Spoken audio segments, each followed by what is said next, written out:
Bonjour, bonjour, merci d'être si nombreuses et si nombreux pour suivre cette rétrospective, donc le cinéma italien des années de plomb, une rétrospective conçue, j'allais dire voulue par le directeur de la programmation de la Cinémathèque française, Jean-François Roger, en écho évidemment à la parution de son livre chez Façonnage Éditions, Rosso Sangue, le cinéma italien des années de plomb.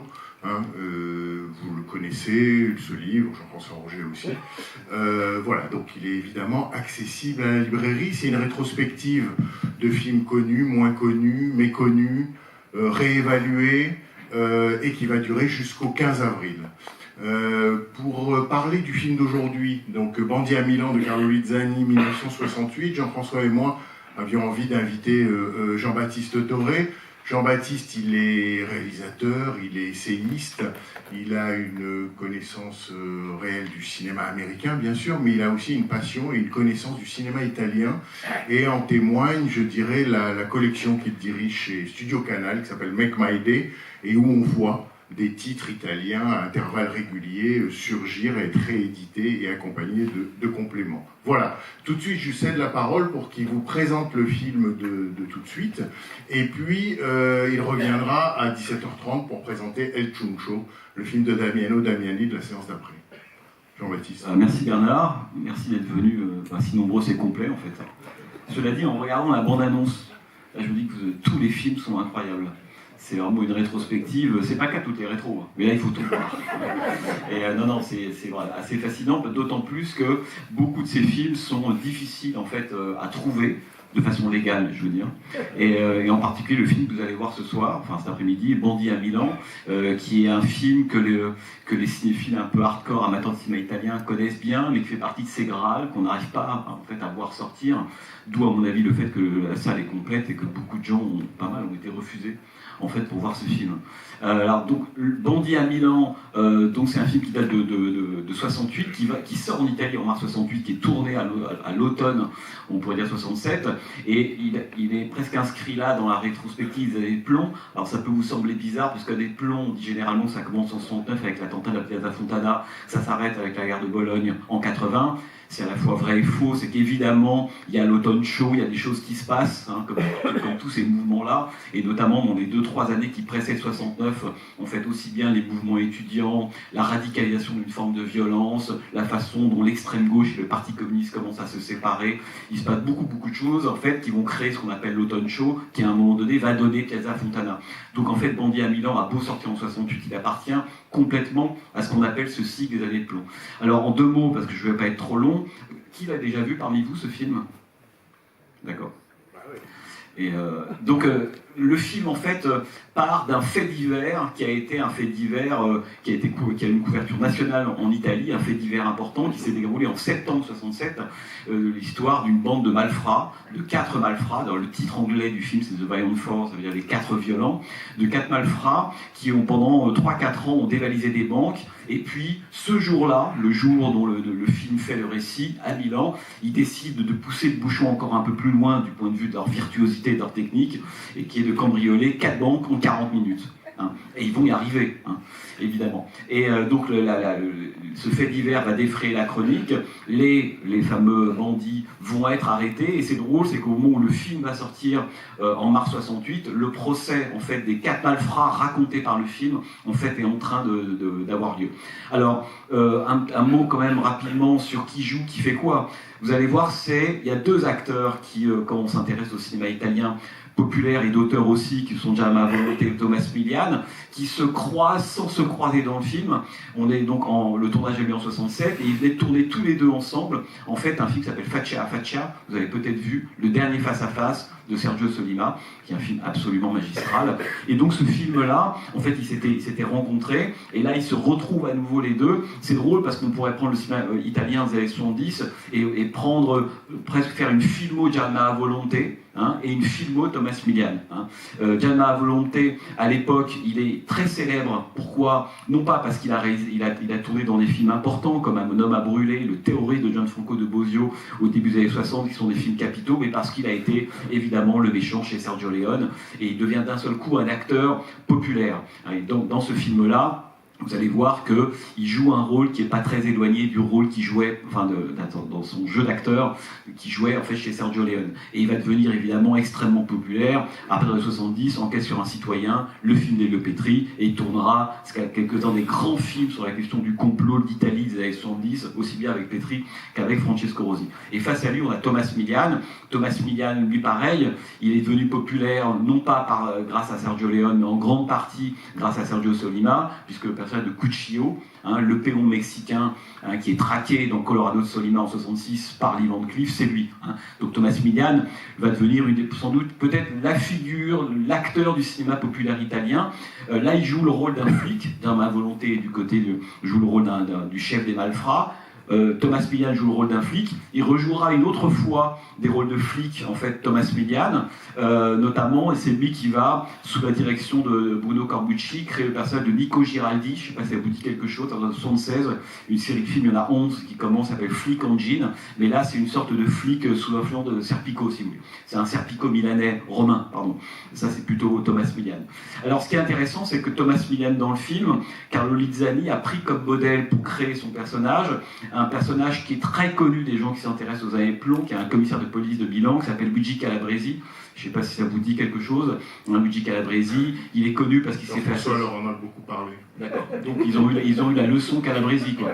Donc je passe rapidement dessus. Et en fait, c'est le... Non, Calabresi, pour faire court, qui est donc... Au moment où Lizzani, en fait, écrit le film, Calabresi vient d'être nommé chef de la section politique de la préfecture de Milan. Et Lizzani, il a une dent contre Calabresi. Et à l'époque, il n'y a pas encore eu Piazza Fontana, il n'y a pas encore eu l'assassinat, suicide, mort bizarre de Pinelli, celui qui est cet activiste d'extrême gauche qui est d'abord accusé d'avoir commis l'attentat de la Fontana. On verra plus tard que c'est plutôt l'extrême droite qui l'a fait. Et donc Calabresi va devenir au début des années 70 un commissaire, un personnage détesté d'une grande partie de la gauche et de l'extrême gauche italienne. Et puis il sera assassiné au sortir de chez lui en 72 par un groupuscule. Donc l'assassinat de Calabresi, c'est un moment, il y a beaucoup comme ça, mais c'est une des dates importantes des années de plomb. Il y a beaucoup d'ailleurs de polars italiens, de poliziotesco, en fait, dans lesquels les personnages de flics en fait, sont là presque pour venger ce qui est arrivé à Calabresi. Calabresi, c'est le fantôme de tous les personnages de flics, un peu hardcore droitier, on pourrait dire, du cinéma italien des années 70. On l'a dans Milano Trenna, enfin bref, je vais vite parce que sinon ça va durer des heures.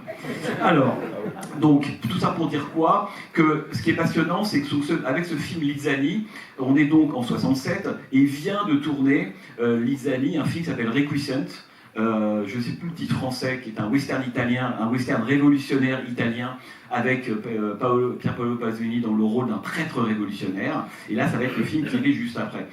Carlo Lizzani, peut-être pour ceux qui restent pour El Chuncho après, ce que j'espère, c'est vraiment un cinéaste qui, pour moi, est très proche d'un cinéaste comme Damiani, et un peu plus jeune que Pietro Germi. Ce sont des gens qui, comme pour la plupart des cinéastes de cette génération, il est né en 1922 à Rome, il est mort à 90 ans en 2013, c'est quelqu'un en fait qui a commencé à peu près comme tout le monde en néoréalisme. Alors ils ont été assistants, ils ont coécrit. Lui, il a écrit par exemple le scénario de Riz Amer de Giuseppe De Santis en 1949, De Santis, qui était un des grands théoriciens du néoréalisme. Et il va comme ça faire des films très marqués par le néoréalisme. On est à la fin des années 40, début des années 50.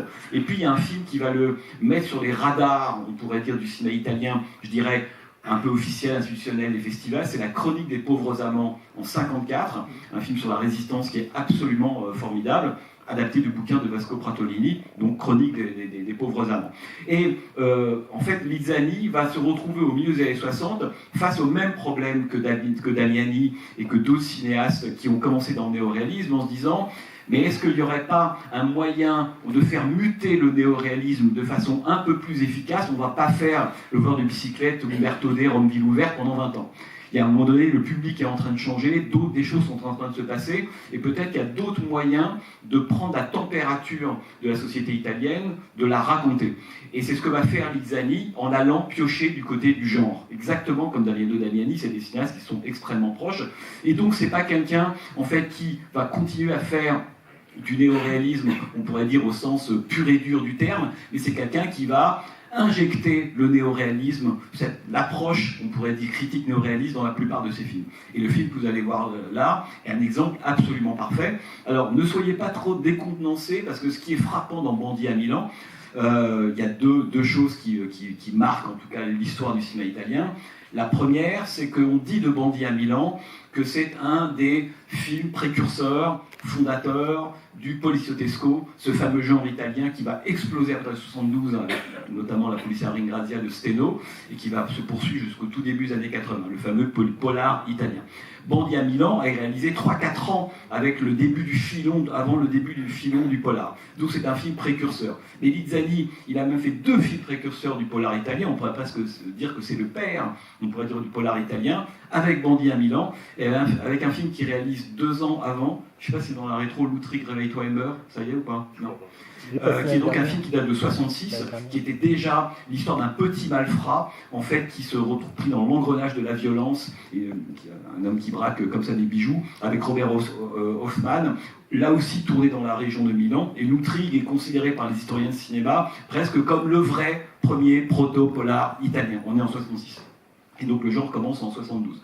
Alors, ça, c'est le premier élément. Et le deuxième et dernier, parce qu'il faut quand même qu'on regarde le film, le deuxième et dernier élément, c'est que, je vous parlais de la question du néoréalisme, vous allez voir que le film a une structure qui peut vous sembler déroutante au début. Je dis ça parce que moi je connais des gens qui me disent mais moi j'ai regardé un quart d'heure, je suis parti. Voilà. De toute façon, là, les portes sont fermées, donc c'est plus possible. Mais quand bien même vous auriez l'idée de vouloir partir, sachez que le film est construit on pourrait dire en 2 parties, 1 tiers et 2 tiers, et que le premier tiers n'est pas du tout à l'image de ce que seront les 2 autres tiers. Et Lizzani voulait cet effet de rupture extrêmement fort, où on passe grosso modo d'un téléreportage, on se dit ça dure comme ça, si c'est un essai de mauvais mondo qui dure 1h34, ça va être un peu chiant. C'est pas le cas du tout, puisque ce qui intéressait Lizzani dans son rapport au néoréalisme, c'était de commencer par montrer comment est-ce qu'on peut dévoyer l'idéologie néoréaliste, à savoir la télévision, qui commence à être un peu en ligne de mire du cinéma italien à l'époque. On va voir des gens, et parce qu'on voit des gens, on pense qu'on a chopé le réel. Ça, Lizzani déteste évidemment, et ça a donné notamment, au début des années 60, une veine de films qu'on appelle des mondo movies, des films un peu crapoteux, voyeuristes, on allait chercher des choses un peu scandaleuses, etc. Et on voit qu'au début de Bandit à Milan, Lizzani, il a quand même ça en tête. Et puis ensuite, il y a l'acte néoréaliste qui est de se dire, vous voyez, la télévision, elle a besoin du cinéma, d'une certaine manière, pour approcher la réalité. Et la deuxième partie du film, c'est la revanche, de cette manière, du genre, de la fiction et du cinéma, sans lequel la première partie n'est qu'un espèce de ciné-reportage un peu trivial et complètement creux.